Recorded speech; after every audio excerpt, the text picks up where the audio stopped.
Today I'm going to switch topics and cover a little known threat to the personal safety of anyone purchasing a used vehicle. The major manufacturers do not want you to know about this problem, nor do any of the used car dealerships. They all just kind of hope the problem will go away, but it's not, and it's only getting worse every single year. Luxury brands, domestics, even low-cost imports all have this problem. So what is this I'm talking about, and why is it so vital that you know about this before purchasing a used vehicle, especially if this vehicle is going to be for your high school or college-aged daughter? All this and more in today's video. Hello and welcome to Stephen Carlson Show. I'm Stephen Carlson. I'm a tech entrepreneur, real estate investor, author, YouTuber, paramedic, and I've got Bonnie down here and Clyde is over here. As many of you guys know, I own a tech company that specializes in web services for car dealerships.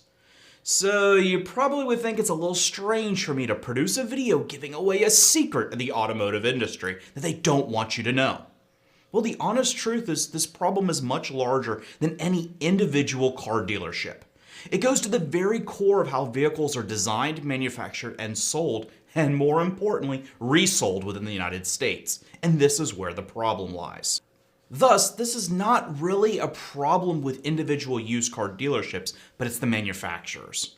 But I do have some tips on how used car dealerships could help protect their customers.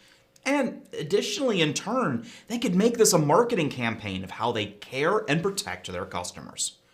But before I go any further, a very quick reminder. As my regular viewers will know, I have a team of outstanding lawyers that used to be kept chained up in the basement with Clyde as the guard dog, making sure they didn't escape. However, as you know, I recently moved to Florida, the land of excessive humidity, and it's not exactly known for having basements here. So I guess now the lawyers get to hang out by the pool. Kind of a bit of an upgrade if you ask me. Anyways, the reason why I bring this up is the lawyers get a little bit rowdy when I make a video, and the only way to calm these stinking lawyers down is to give a quick disclaimer. The opinions in this video are exactly that. They're my opinions. This video is for entertainment purposes only. I am not a financial advisor, nor am I a lawyer, and this is not legal, financial, tax advice.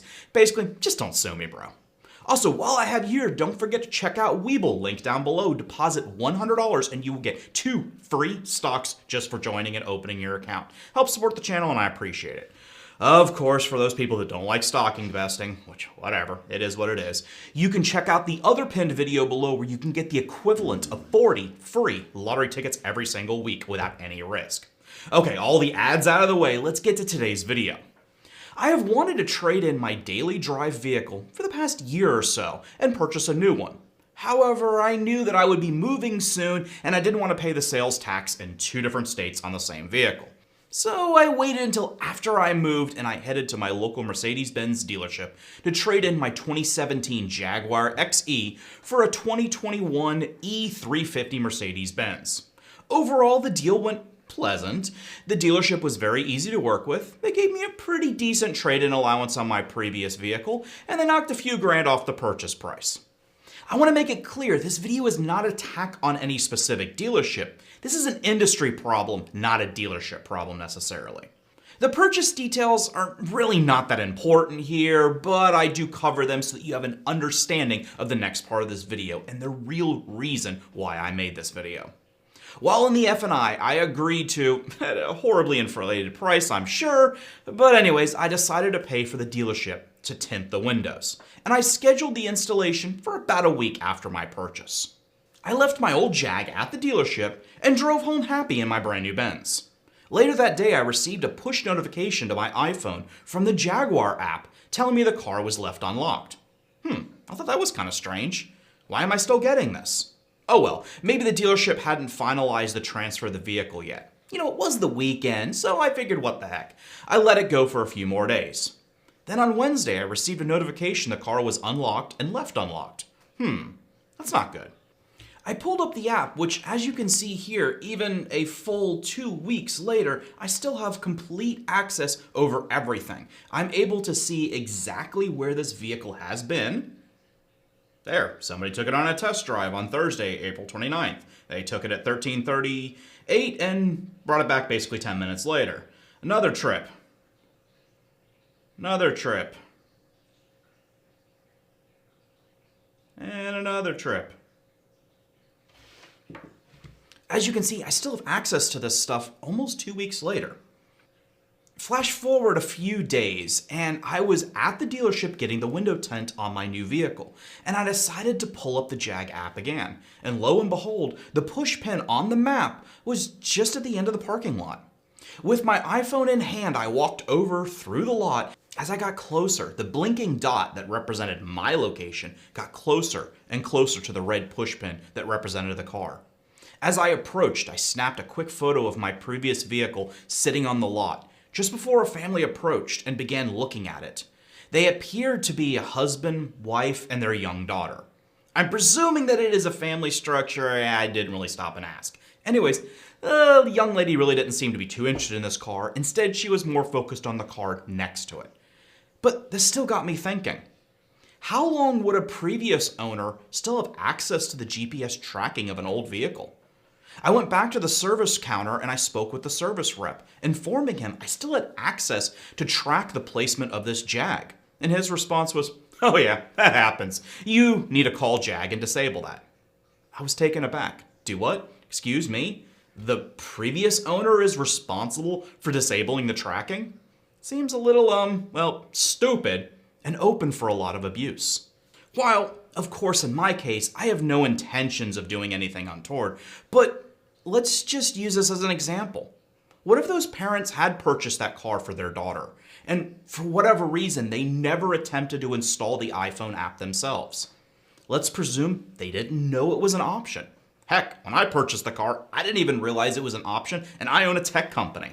So it's entirely possible a consumer may not necessarily know there is a companion iPhone app that would allow you to track the vehicle's location. Anyways, let's presume they never install the app and they allow their daughter to continue to use this vehicle. How long would I be able to track her every single move? When she goes to school, the gym, the grocery store, her part-time afternoon job, and then back home at night, I would still be able to see all of that. After some research, I found this is an industry problem, and they all just basically sweep it under the rug. This is not limited to Jaguar or Mercedes. No, this is also in Honda, Ford, Kia, etc. Almost every mid to high level trimmed vehicle manufactured in, say, the past 5 years or so has built-in GPS tracking, and most likely has a mobile phone that syncs to it.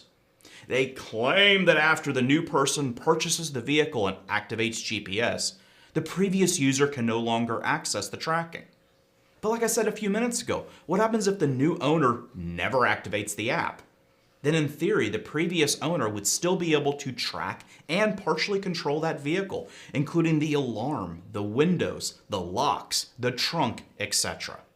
A really smart and forward-looking dealership could take this as an opportunity to publicly commit to all of their used vehicles having the GPS completely reset as part of their pre-sale inspection. In the absence of any dealerships handling this though, what could a parent or basically any owner of a used vehicle do? The first thing is make sure you install the smartphone app on your phone. Then contact the manufacturer and make sure that you are activated as the sole owner of the vehicle, so any previous owner no longer has any access.